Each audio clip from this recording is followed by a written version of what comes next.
गाजियाबाद का कैला भट्टा इलाका इस वक्त धधक रहा है। जय माता दी के नारे लगाते सनातनियों पर पथराव की घटना के बाद पूरा इलाका छावनी में तब्दील किया जा चुका है। दोनों पक्षों की ओर से दावे किए जा रहे हैं कि पथराव की शुरुआत उधर से हुई। जांच एजेंसियां अब तक 10 लोगों को हिरासत में ले चुकी है। अब सवाल यह है कि योगी राज में इतनी सख्ती के बावजूद नफरती गैंग ने किसके कहने पर गाजियाबाद को सांप्रदायिक आग में झोंकने की कोशिश की। पत्थर और थूक की घटना को अंजाम देने वाले असली मुजरिमों का अब योगी फोर्स तबीयत से इलाज करने वाली है।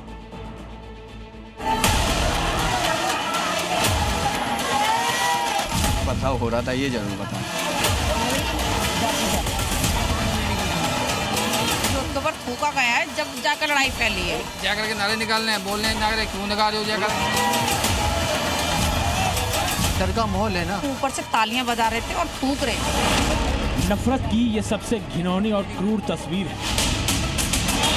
यूपी के गाजियाबाद में सनातनी जयकारे लगे तो पत्थर बरसने लगे। देवी मंदिर से आते लोगों पर हमला किया गया।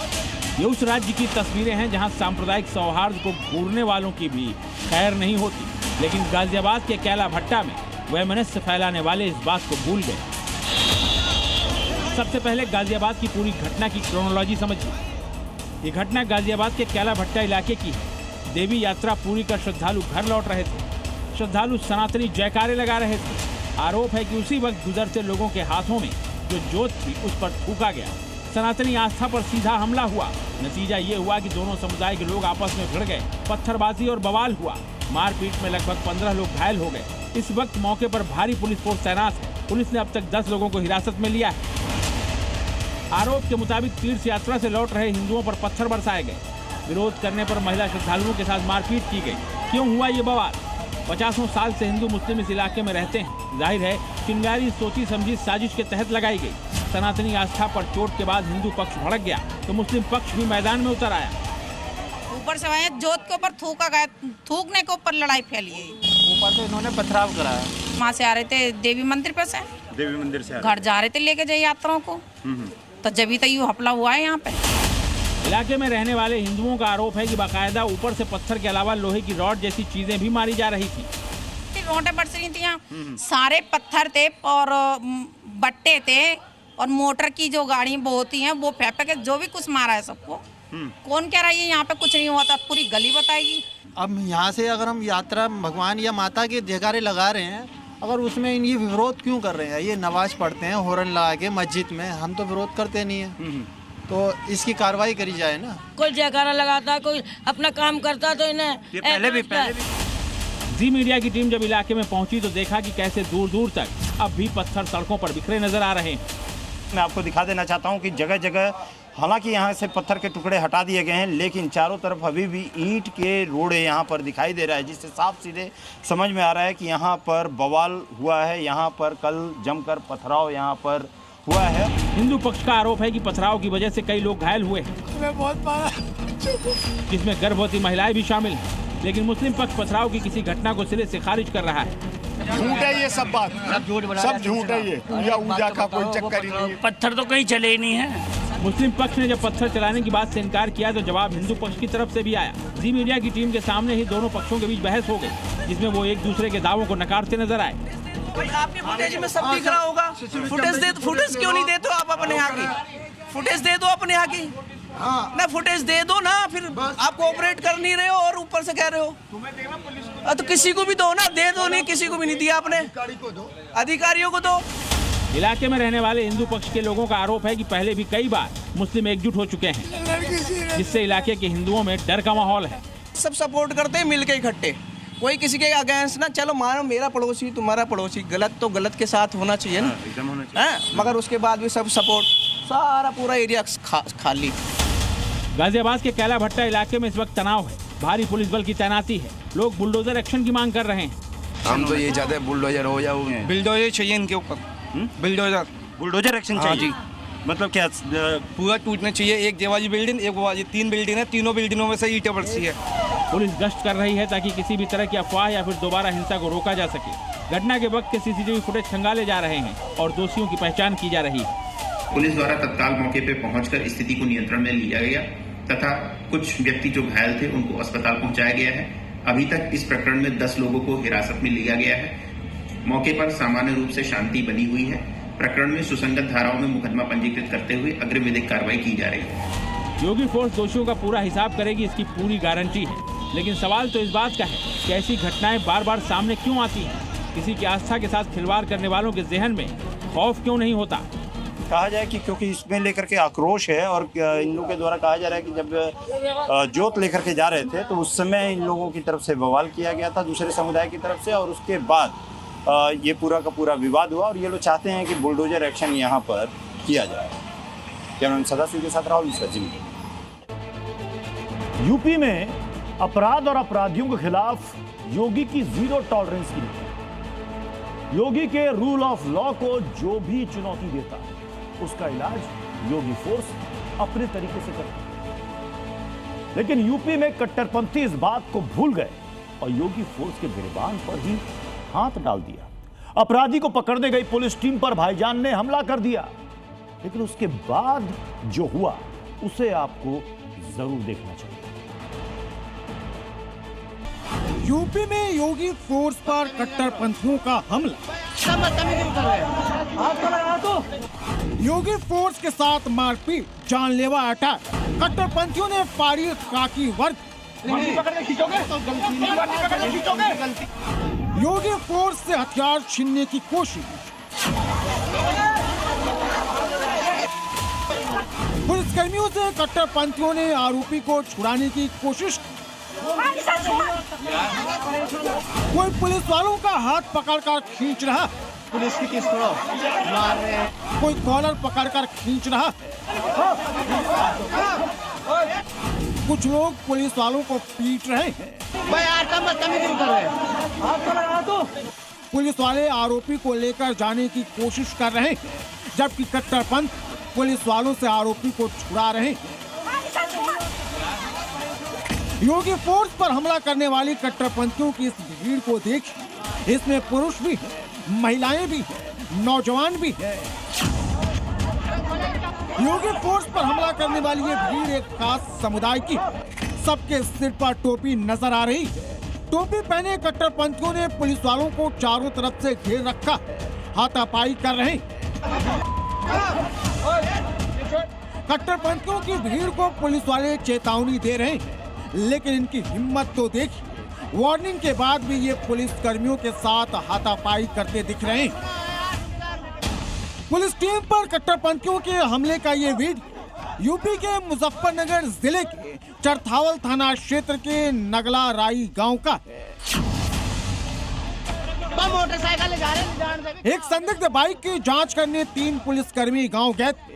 पुलिस वाले जांच के लिए आरोपी अब्दुल समद और बाइक को थाने लेकर आ रहे थे। तभी कट्टरपंथियों की फौज योगी फोर्स को घेर लेती है और हमला कर देती है। अब्दुल समद और उसके कट्टरपंथी साथियों की टोली ने खाकी पर हमला कर सीधे योगी फोर्स को चैलेंज कर दिया।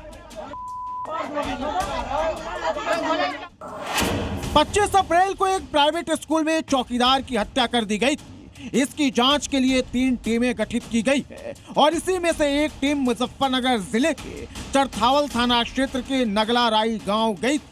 पुलिस को शक था कि अब्दुल समद की बाइक हत्या में इस्तेमाल हुई है और पुलिस इसकी जांच करने ही गई थी।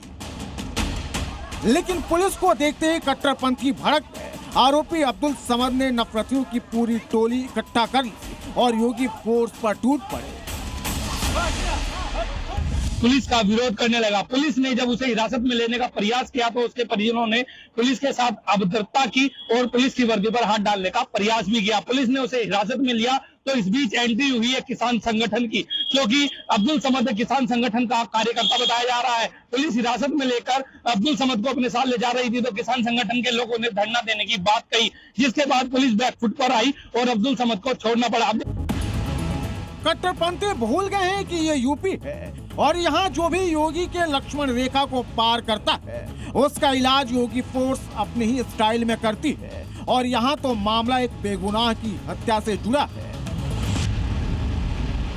पुलिस के पास भी हमने इसलिए पिस्तौल दी है कि वह भी उसके सामने उसका मुकाबला करे। उसका प्रशिक्षण इसी बात को लेकर के हो रखा है और उसको जिस भाषा में समझे उस भाषा में उसको समझाने का काम करे।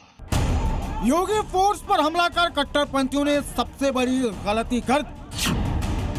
अब हाथ जोड़कर माफी मांग रहे हैं। अब ऐसी गलती नहीं करने की कसमें खा रहे हैं।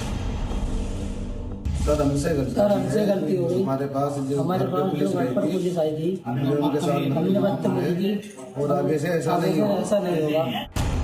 यूपी में जो भी योगी फोर्स को चैलेंज करेगा, कानून को तोड़ेगा, उसका ट्रीटमेंट योगी फोर्स ऐसे ही करेगी।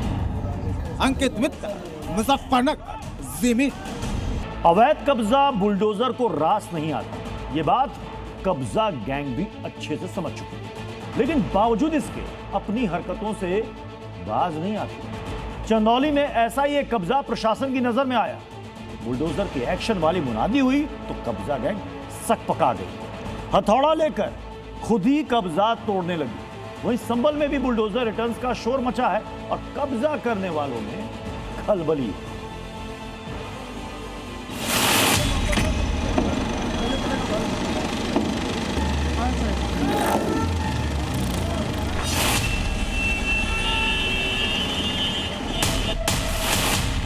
कहा जा रहा है कि अगर आज मस्जिद को नहीं हटाया गया तो यहाँ बुलडोजर एक्शन देखने को मिलेगा।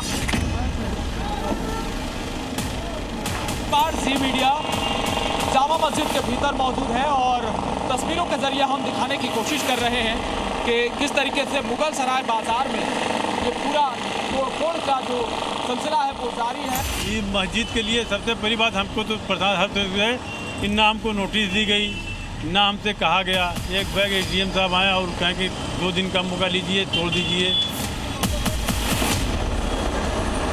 कब्जा करने के लिए 1 इंच जमीन नहीं देने वाले। उत्तर प्रदेश के अंदर जिस भी सरकारी भूमि पर किसी भूमाफिया ने कब्जा किया है उसको तत्काल छोड़ दें। 1, 2, 3, 4, 5 न जाने कितने मियां भाई मुगल सराय बाजार में मौजूद इस जामा मस्जिद के अवैध हिस्से को ऊपर से लेकर नीचे तक तोड़ने में जुटे हैं। बाहर से भी मस्जिद को तोड़ रहे हैं, अंदर भी कार्रवाई जारी है। हाथ तेजी से चल रहे हैं, बिना रुके बिना थके। ये भाईजान बस मस्जिद को तोड़ने में लगे, क्योंकि योगी सरकार के टाइमर में उल्टी गिनती चल रही है। इन लोगों को सिर्फ 24 घंटे का वक्त मिला है। प्रशासन ने साफ कहा है, या तो मस्जिद के अवैध हिस्से को खुद तोड़ दो, नहीं तो बुलडोजर आएगा और सब तहस नहस कर जाएगा। इसलिए मियां भाई ने मस्जिद के अवैध हिस्से को गिराने की ठान ली। अब इनके हाथों में ड्रिल है, हथौड़ा है, आरी है। मस्जिद की मीनार और बाकी अवैध कब्जे को तय की गई डेडलाइन में ही तोड़ने के लिए मशक्कत की जा रही है। 50 फीट ऊंची मीनारें हैं जिसको बुलडोजर के जरिए तोड़े जाने के लिए अल्टीमेटम दिया गया था, लेकिन फिलहाल अभी यहाँ पर हथौड़ा कार्रवाई देखने को मिल रहा है। जामा मस्जिद का कुछ हिस्सा सड़क चौड़ीकरण में बाधा बन रहा है। ये वही हिस्सा है जिसे अतिक्रमण कर बनाया गया है। इस हिस्से में मस्जिद की 3 बड़ी मीनारें भी शामिल हैं। प्रशासन साफ कर चुका है कि अतिक्रमण नहीं हटा तो बुलडोजर चलेगा। ऐसे में बुलडोजर एक्शन के खौफ से मस्जिद कमेटी अवैध हिस्सा गिराने में जुटी है। सारे लोग देखिए लगे हुए हैं, खुद ही तोड़ रहे हैं ठीक, ताकि ज्यादा नुकसान ना हो।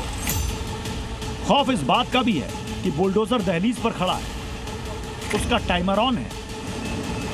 जैसे ही प्रशासन की मोहलत खत्म होगी, बुलडोजर अपने काम में जुट जाएगा। अभी फिलहाल उस मलबे को उठा रहा है जो मियां भाई ने खुद तोड़ा। आप देखिए कि मस्जिद जो है वो पूरी तरीके से सड़क के रेंज में थी और अतिक्रमण था यहाँ पर पूरा। तो तकरीबन 8 फीट जो अतिक्रमण मस्जिद की तरफ से किया गया था उसको यहाँ पर ध्वस्त किया जा रहा है। यह अवैध कब्जे के खिलाफ प्रशासन के एक्शन का दूसरा दिन है। अगर मियां भाई आज अतिक्रमण नहीं हटा पाए तो कल बुलडोजर गरजेगा और बताएगा कि एक दिन पहले तो बस ट्रेलर दिखाया था, इस बार पूरी पिक्चर दिखाकर ही लौटेगा। बुलडोजर का दंगल केवल चंदौली में ही नहीं दिख रहा है, बल्कि संभल में भी यह अवैध मस्जिद पर जल्द ही गरज सकता है।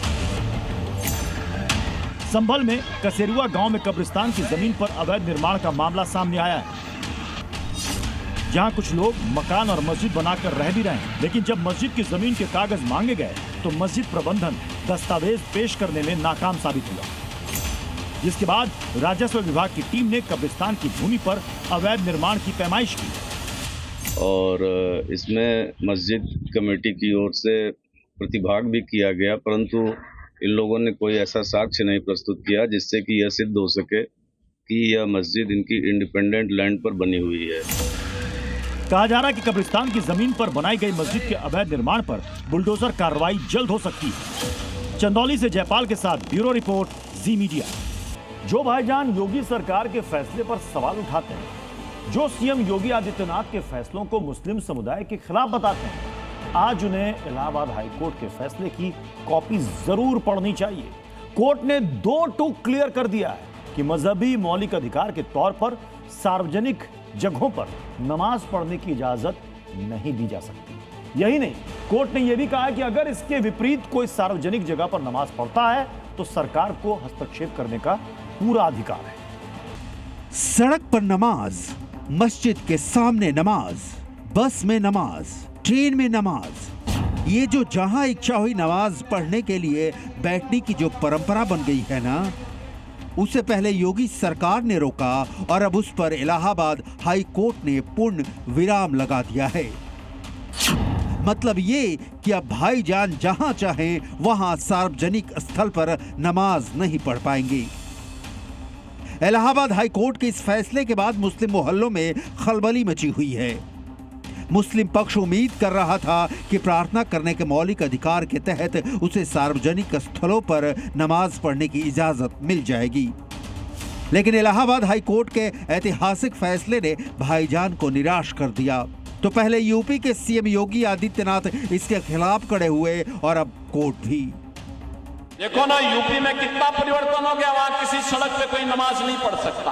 और नमाज पढ़ने की जगह आपके ईदगाह होगा, आपका मस्जिद होगा, सड़क नहीं हो सकती। सड़क पर नमाज नहीं हो सकती। योगी कई बार ऑर्डर दे चुके हैं कि सड़कों को बंधक नहीं बनाया जा सकता, और अब योगी के इसी मॉडल पर हाई कोर्ट ने भी मुहर लगा दी है। इलाहाबाद हाई कोर्ट ने सार्वजनिक भूमि पर नमाज पढ़ने को लेकर जो कहा है उसे बहुत गौर से समझना होगा। सार्वजनिक जगहों पर नमाज पढ़ने को लेकर इलाहाबाद हाई कोर्ट ने कहा कि ऐसी जगहों का इस्तेमाल एक पक्ष नमाज पढ़ने के लिए नहीं कर सकता। मजहबी स्वतंत्रता का अधिकार अन्य पक्ष की स्वतंत्रता पर निर्भर करता है। अगर परंपरा से विपरीत कुछ भी किया जाता है तो राज्य सरकार को हस्तक्षेप करने का पूरा अधिकार है।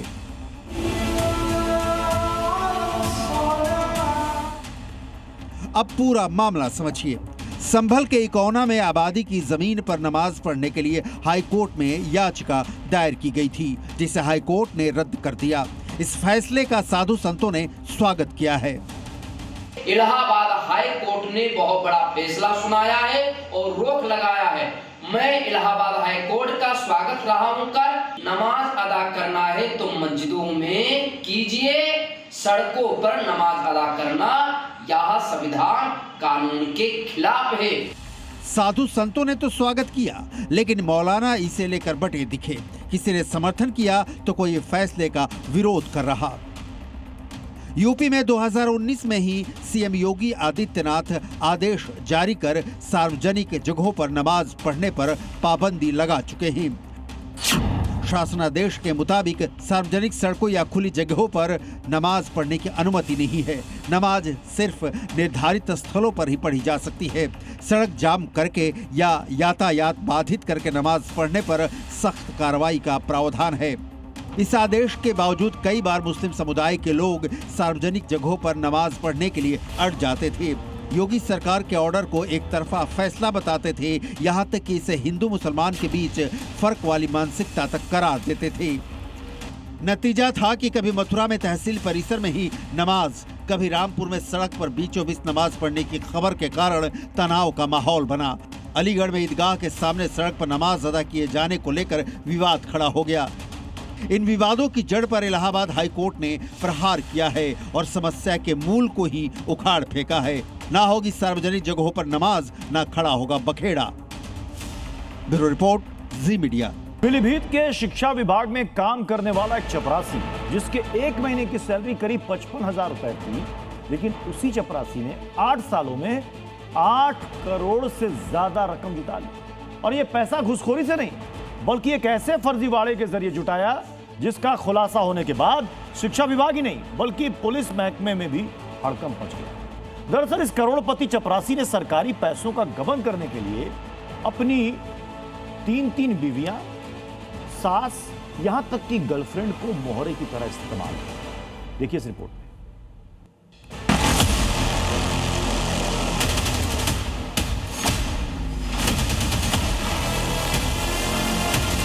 पुलिस की गिरफ्त में जो बुर्का गैंग खड़ी दिखाई दे रही है, उन्हें मासूम समझने की गलती कतई मत कीजिएगा। दरअसल इस बुर्का गैंग में शामिल हर महिला अपने खाते में लाखों करोड़ों का बैंक बैलेंस रखकर ऐशो आराम की जिंदगी गुजार रही थी। जानते हैं ये पैसा मेहनत की कमाई से नहीं बल्कि सरकारी पैसों के गबन से जुटाई गई थी, वो भी शिक्षा विभाग में तैनात एक चपरासी के जरिए, जिसका नाम है इल्हाम शमसी उर्फ रहमान। ये वही इल्हाम शमसी है जिसके 1 महीने की सैलरी 55,000 रुपए से ज्यादा नहीं होगी। लेकिन आप ये जानकर हैरान रह जाएंगे कि उत्तर प्रदेश के पीलीभीत में मौजूद DIOS के दफ्तर में चपरासी के पद पर तैनात इल्हाम ने बीते 8 सालों में करोड़ों का गबन कर डाला। 13 फरवरी को जिला विद्यालय निरीक्षक द्वारा प्राप्त एक तहरीर पर एक मुकदमा थाना कोतवाली पर पंजीकृत किया गया था, जिसमें DIOS ऑफिस में तैनात एक चतुर्थ श्रेणी कर्मचारी इल्हाम शमसी द्वारा सरकारी धनराशि का षड्यंत्र पूर्ण तरीके से गबन किया गया था। उसी विवेचना के क्रम को जारी रखते हुए आज दिनांक 1 मई को 7 अभियुक्ताओं को गिरफ्तार किया गया है। ये 7 अभियुक्ताएं जो हमारे मुख्य आरोपी हैं, उनके रिश्तेदारी में उनके परिवारजन हैं और इनके अकाउंट में कुल 8 करोड़ 15 लाख की धनराशि गबन करके ट्रांसफर की गई थी। बस फिर क्या, पीलीभीत में शिक्षा विभाग से जुड़े करोड़ों रुपए के फर्जीवाड़े ने प्रशासन और पुलिस दोनों को हिलाकर रख दिया। लेकिन बड़ा सवाल ये कि चतुर्थ श्रेणी के कर्मचारी ने करोड़ों की धांधली को आखिर अंजाम कैसे दिया और इसकी इस गबन वाली साजिश में ये 7 बुर्का लेडी कैसे शामिल हो गई। दरअसल चतुर्थ श्रेणी कर्मचारी इल्हाम उर्फ रहमान DIOS कार्यालय से अटैच था। DIOS ऑफिस में वेतन बिल और टोकन जनरेशन का काम देखता था। आरोप है कि इल्हाम ने 8 सालों तक सरकारी पैसों की जमकर धांधली की। जांच में पता चला कि इल्हाम ने 8 करोड़ 15 लाख की राशि का गबन कर डाला, जो उसकी 3 पत्नियों समेत अन्य रिश्तेदारों के खातों में सीधे भेजी गई थी। पूरे प्रकरण में जितने भी लोग सम्मिलित हैं, सबकी गहन पूछताछ की जाएगी और उनके विरुद्ध कठोर कार्रवाई की जाएगी। फिलहाल इन 7 अभियुक्ताओं को गिरफ्तार कर जेल भेजा जा रहा है, रिमांड लिया गया और इनको जेल भेजा जा रहा है। अभी प्रकाश में 50 से ज्यादा खाते हमारे पास आए हैं, जिनसे षड्यंत्रपूर्ण तरीके से पैसे को ट्रांसफर करके सरकारी धन को गबन करके प्राइवेट लोगों को भेजा गया है। हालांकि पुलिस ने 53 संदिग्ध खातों में कुल 5 करोड़ 50 लाख रुपए फ्रीज करा लिए। वहीं अन्य सरकारी पैसों की जांच पड़ताल चल रही है, जिसे चपरासी इल्हाम ने पुख्ता प्लानिंग के तहत अपने रिश्तेदारों दोस्तों के खाते में ट्रांसफर किए। वहीं पुलिस ने किसके खाते में घोटाले की कितनी रकम पहुंची है, इसकी भी जानकारी दी है। आरोपी इल्हाम ने अपनी दूसरी पत्नी लुबना के खाते में करीब 2 करोड़ 37 लाख रुपए भेजे। इल्हाम ने तीसरी पत्नी आजरा खान के खाते में 2 करोड़ 12 लाख रुपए ट्रांसफर किए। इतना ही नहीं, आरोपी ने अपनी साली फातिमा के खाते में 1 करोड़ 3 लाख रुपए भेजे। इसके अलावा अपनी सास नाहिद के खाते में करीब 95 लाख रुपए ट्रांसफर किए। वहीं गाजियाबाद की रहने वाली रिश्तेदार आशकारा परवीन के खाते में 38 लाख रुपए भेज दिए। आरोपी इल्हाम ने आफिया नाम की महिला के खाते में 80 लाख रुपए ट्रांसफर किए। वहीं बिजनौर की परवीन खातून नाम की महिला के खाते में करीब 48 लाख रुपए भेजे। ये सरकारी पैसा इनके खातों में डायरेक्टली गया है, इनके अकाउंट नंबर प्रयोग किए गए हैं, परंतु नाम किसी और का डाला गया है। जिस प्रकार के टोकन जनरेशन और बिल जनरेशन में व्यक्ति कर रहा था, तो वो अनधिकृत रूप से कर रहा था। तो अवश्य ही इसमें काफी लूप होल है, उन सब की गंभीरता से जांच की जाएगी। जांच में मास्टरमाइंड के तौर पर चपरासी इल्हाम का नाम सामने आने के बाद ये खुलासा हुआ कि इल्हाम फर्जी सैलरी के टोकन जनरेट करता, अपने रिश्तेदारों के अकाउंट नंबर का प्रयोग करता, लेकिन नाम किसी और का दिखाता था। लिहाजा उत्तर प्रदेश पुलिस इस मामले की गहनता से जांच कर रही है, क्योंकि करोड़ों के इस गबन को एक अकेला चपरासी इल्हाम अंजाम नहीं दे सकता। मुमकिन है इस पूरे कांड में पीलीभीत शिक्षा विभाग के बड़े अधिकारी या फिर कर्मचारी भी शामिल हो सकते हैं, लेकिन इस रंग मिजाज चपरासी के करोड़ों की हेराफेरी ने हर किसी को सन्न जरूर कर दिया है। ब्यूरो रिपोर्ट, जी मीडिया। अब ना तो देश में क्राइम करके अपराधी विदेश में छिप पाएंगे और ना ही विदेश में बैठकर भारत में अपना गैंग चला पाएंगे, क्योंकि मोदी सरकार ने विदेश में बैठे कुख्यात बदमाशों को पकड़ने के लिए ऑपरेशन ग्लोबल हंट को लॉन्च कर दिया। मतलब विदेश में बैठे भारत के दुश्मनों की सफाई शुरू हो गई है और इस लिस्ट में 100 माफिया का नाम है और 3 ऑपरेशन ग्लोबल हंट के शिकार भी हो गए। इसका नाम कमलेश पारेख है। भारत में बैंकों को करोड़ों रुपए का चूना लगाकर यूएई भाग गया था, लेकिन सीबीआई ऑपरेशन ग्लोबल हंट छेड़कर इसे दुबई से भारत लेकर आई। ऑपरेशन हंट का दूसरा शिकार यह आलोक कुमार उर्फ यशपाल सिंह है। धोखाधड़ी, जालसाजी और आपराधिक साजिश और फर्जी दस्तावेज के जरिए नकली पासपोर्ट का धंधा चलाता था। यह भी यूएई में छिपकर बैठा था, लेकिन भारतीय एजेंसियों से बच नहीं पाया और 1 मई को इसे भी भारत लाया गया। ऑपरेशन ग्लोबल हंट का तीसरा शिकार यह कुख्यात ड्रग माफिया सलीम डोला है। ये तुर्की में बैठकर भारत में ड्रग्स की तस्करी करता था, अवैध धंधा चलाता था। यह अंडरवर्ल्ड डॉन दाऊद इब्राहिम का बेहद करीबी है। ऑपरेशन ग्लोबल हंट के जरिए जांच एजेंसियां इसे भी तुर्की से डिपोर्ट कर भारत लाई है।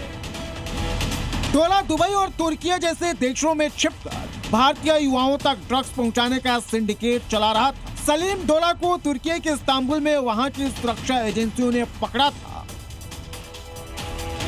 दुनिया के किसी भी देश में बैठे भारत के दुश्मन अब नहीं बचने वाले हैं। भगोड़े माफिया के लिए भारत सरकार ने ऑपरेशन ग्लोबल हंट लॉन्च कर दिया है। अब चाहे ड्रग्स माफिया हो या फिर बैंकों का करोड़ों रुपया लूट कर भागे अपराधी हो या फिर अंडरवर्ल्ड का डॉन ही क्यों न हो, अब सभी को भारत लाने की तैयारी है। अब उन्हें अपने गुनाहों की सजा भारत में ही भुगतनी पड़ेगी। भारत सरकार ने 100 अपराधियों की लिस्ट तैयार की है, जिन्हें ऑपरेशन ग्लोबल हंट के जरिए विदेशों से भारत लाना है। इस लिस्ट में ड्रग्स, साइबर, इकोनॉमिक ऑफेंडर्स समेत गैंगस्टरों के नाम हैं, जो भारत में किसी न किसी तरीके से क्राइम में संलिप्त रहे हैं। इसी पॉलिसी के अनुरूप फ्यूजिटिव और ड्रग किंगपिन्स जहां भी हो, उनको भारत में वापस लाकर कानून के दायरे में लाने की कार्रवाई निरंतर जारी है। 100 अपराधियों की लिस्ट में से 3 को एजेंसियां भारत ला चुकी हैं। 11 और अपराधियों की पहचान हो चुकी है। इन्हें भी जल्द भारत लाया जाएगा। पाकिस्तान दुनिया का वो वाहिद मुल्क है जहां मुसीबत किसी भी वक्त दस्तक दे देती है और उस मुसीबत के चलते पाकिस्तान त्राही त्राही करने लगता है। जी हाँ, चंद रोज पहले तक पाकिस्तान पेट्रोल डीजल के लिए छटपटा रहा था, फिर पाकिस्तान में गैस और बिजली का संकट शुरू हो गया। अभी पाकिस्तानी इससे उभरे भी नहीं है। यहां जिन्नालैंड में पानी को लेकर कोहराम मच गया। आखिर क्यों, देखिए। ये पाकिस्तान की वही आवाम है जो कल तक पेट्रोल डीजल के दाम बढ़ने पर छाती पीट रही थी, कैमरों के सामने अपने हुक्मरानों को लानत भेज रही थी।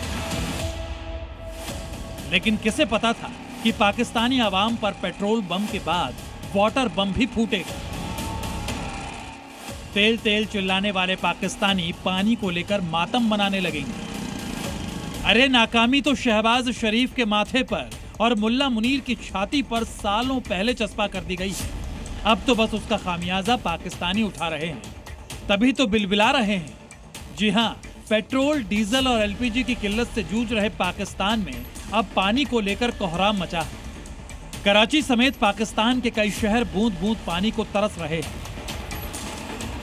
दावा किया जा रहा है कि पाकिस्तान का कराची शहर तो बीते 2 सप्ताह से पानी को तरस रहा है। लगातार जलापूर्ति में कमी से शहर की स्थिति खराब होती जा रही है। पाकिस्तानी मीडिया रिपोर्ट्स के मुताबिक कराची में 250 मिलियन गैलन प्रतिदिन पानी की कमी हुई है, जो कराची की प्रतिदिन कुल जलापूर्ति का 40% है। हालांकि कराची की मांग 1200 मिलियन गैलन से अधिक है। और जानते हैं, इस वाटर क्राइसिस के पीछे की वजह है बिजली संकट, जिसके चलते कराची के पंपिंग स्टेशन बंद हो चुके हैं और इसका सीधा असर आम लोगों पर पड़ रहा है। अभी ये अपने कौन हैं, शायद पाकिस्तानियों को यह बताने की जरूरत नहीं है, जिन्होंने अपने फायदे के लिए पाकिस्तान का बेड़ा गर्क कर दिया, पाकिस्तानी आवाम को पाई पाई के लिए मोहताज कर दिया। और अब तो हालात ऐसे हैं कि पाकिस्तान में न तेल बचा है न पानी, बचे हैं तो सिर्फ बिलबिलाते पाकिस्तानी। ब्यूरो रिपोर्ट, जी मीडिया।